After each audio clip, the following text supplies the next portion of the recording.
اللہ من الشیطان الرجیم بسم اللہ الرحمن الرحیم ما اصاب من مصیبت الا باذن اللہ ومن یؤمن باللہ فیہد قلبہ واللہ بکل شیء علیم۔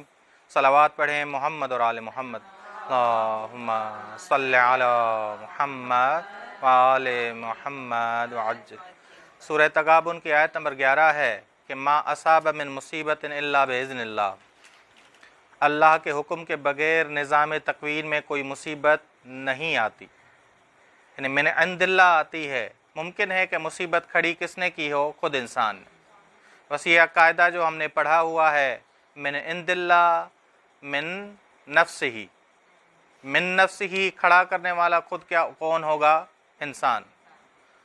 ٹھیک، ما اصاب من مصیبت الا باذن اللہ، اللہ کے حکم کے بغیر نظام تکوین میں کوئی مصیبت بھی نہیں آتی، اور جو اللہ پر ایمان رکھتا ہے اللہ اس کے دل کی ہدایت کرتا ہے، اللہ اس کے دل کی ہدایت کرتا ہے۔ مہم دل ہے، دل پاک ہوگا تو سارے اعضاء و جوارح کیا ہوں گے؟ پاک ہوں گے، اور اللہ ہر چیز کا جاننے والا ہے۔ واللہ بکل شیء علیم۔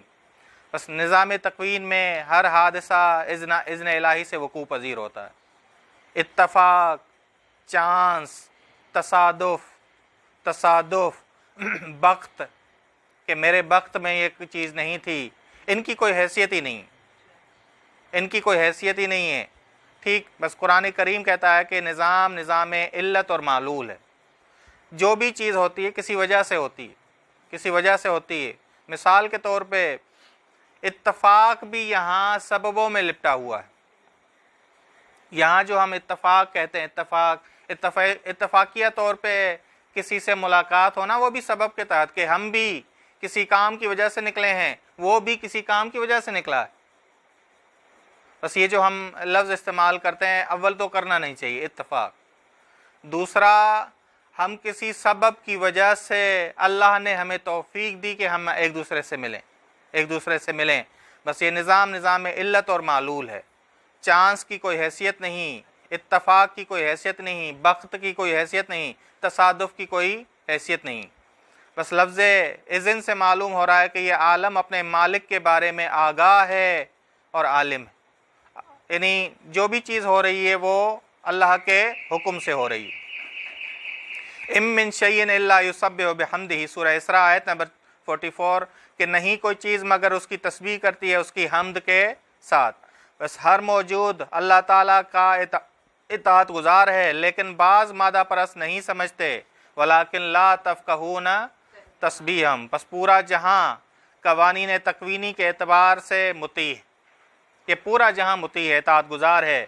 کہ سورہ فصلت کی آیت نمبر 11، ثم استوی الی السماء، پھر وہ متوجہ ہوا آسمان کی جانب، وہی دخان، پہلے مرحلے میں جو خلق ہوا آسمان وہ دھواں تھا، پہلے مرحلے میں جو زمین خلق ہوئی وہ پانی تھی، دوسرے مرحلے میں آسمان پہ چاند آیا، ستارے آئے، سورج آیا، یہ دوسرا مرحلہ ہے۔ پھر وہ آسمان کی طرف متوجہ ہوا، وہ دھواں تھا، پہلے مرحلے میں دھواں بنا، اور زمین کیا بنی؟ پانی۔ پس اس کو اور زمین کو فرمایا کہ خوشی سے آؤ یا اکراہ سے، جبر سے آؤ۔ دونوں نے کہا ہم خوشی اور اطاعت سے آتے ہیں، آگاہ ہے، شوق سے آ رہے ہیں، اپنے مالک کو جانتے ہیں۔ بس امام علی علیہ السلام فرماتے ہیں کہ مومن قوانین الہی کی اطاعت کا حریص ہے، مومن جو ہے اطاعت کا حریص ہے، کہ قوانین الہی کا مطیع بنے اور محرمات میں پڑھنے سے پاک ہوتا ہے۔ شرح غرر الحکم جلد نمبر 2 صفحہ نمبر 107۔ بس اگر انسان کمزور ایمان کا ہو، اب آیا کہ قرآن میں دیکھتے ہیں آپ کہ سورہ بقرہ میں آیا ہے کہ جادو باذن اللہ، اثر جادو کا ہوتا ہے کس سے؟ اذن اللہ۔ یہ سورہ بقرہ میں آیا کہ جہاں ہاروت اور ماروت دو فرشتے آئے، یاد ہے آپ کے وہاں قرآن سورہ بقرہ نے کیا کہا؟ باذن اللہ۔ باذن اللہ سے مراد یہ نہیں ہے کہ ہاں انسان اگر کمزور ہو تو ہاں جادو اثر کرتا ہے۔ اگر انسان فکری لحاظ سے، قرآن کریم آج ہم پڑھیں گے کہ قرآن کریم کہتا ہے کہ یہ جو غلط عقیدہ، غلط فکر دوزخ ہے، اس سے کہتے ہیں فکری دوزخ۔ ممکن ہے کہ انسان غلط عقیدے کی وجہ سے اس دنیا میں فکری دوزخ میں پڑا ہوا ہو، فکری دوزخ میں پڑا ہوا ہو. بس یہ ذہن میں رکھیے گا. وہاں جو اذن اللہ آیا یعنی ہاں یہ جادو کا اثر ہوتا ہے، لیکن کس وجہ سے ہوتا ہے کہ انسان خود ایمان کے لحاظ سے کیا ہوا، کمزور ہوا.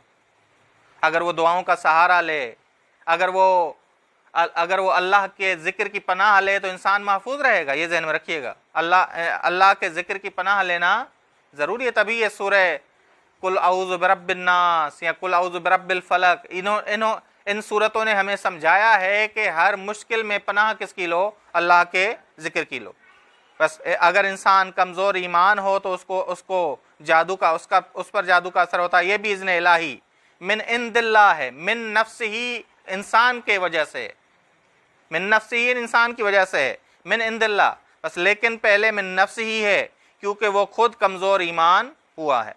بس وَمَن يُؤْمِن بِاللَّهِ يَهْدِ قَلْبَهُ، اور جو ہدایت ابتدائی پر عمل کرے تو اللہ جزا کے طور پر اسے ہدایت جزائی دیتا ہے. اہم ہدایت دل کی ہدایت، مہم ترین ہدایت کون سی ہے؟ یہد قلبہ. انسان کا اندر پاک ہو تو باقی چیزیں بھی صحیح ہونے لگتی ہیں، باقی اعضاء و جوارے بھی. بس دل سردار ہوگا، اعضاء و جوارے. یہ چشمہ جو 40 دن انسان اخلاص سے گزارے تو چشمے نکلنے کا مرکز دل ہے.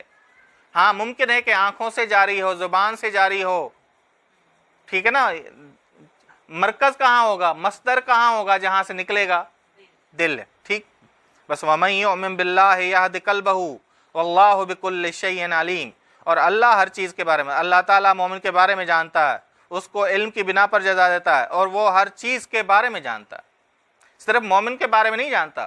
بس یہ یہاں خداوند عالم نے وہ اشتباہ جو آ رہا تھا یا شبہ جو آ رہا تھا اسے ختم کیا کہ واللہ بکل شیء علیم. خدا مومن کے دل کے بارے میں بھی جانتا ہے، مومن کے بارے میں بھی جانتا ہے، اور ہر چیز کے بارے میں بھی جانتا ہے، کیونکہ وہ مالک ہے، وہ خالق ہے، وہ رب ہے. ٹھیک. بس جس کو جزائی جو ہے ہدایت اللہ کی جانب سے ملے تو راہ کو آسانی سے طے کرتا ہے. جزائی ہدایت، یہ جزائی ہدایت ہے. کون سی؟ وَمَن يُؤْمِن بِاللَّهِ، یہ ابتدائی اور جزا کے طور پہ یہد قلبہ، کہ خدا اس کے دل کی ہدایت کرتا ہے. بس ما اصاب من مصیبت، کوئی مصیبت نہیں آتی الا باذن اللہ، یعنی الا من عند اللہ، الا من عند اللہ. سبب اول ممکن ہے انسان ہو. مسبب الاسباب کون ہے؟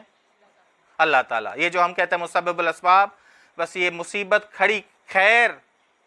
خیر کیا ہے؟ خیر من نفس اللہ بھی ہے، من عند اللہ بھی ہے. یہ ہم پڑھ کے آئیں. خیر جو ہے آتا بھی اللہ کی جانب سے ہے، اور اللہ نے ہی دیا ہے، اللہ نے ہی دیا ہے.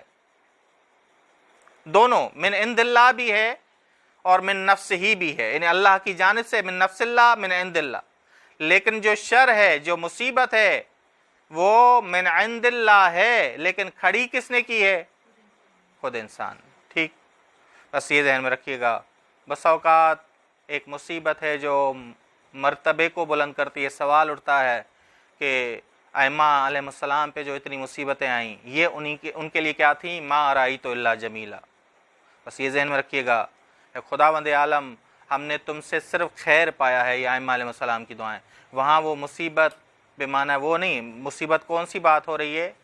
وہ مصیبت جو انسان کو شر تک لے جائے، جو شر تک لے جائے.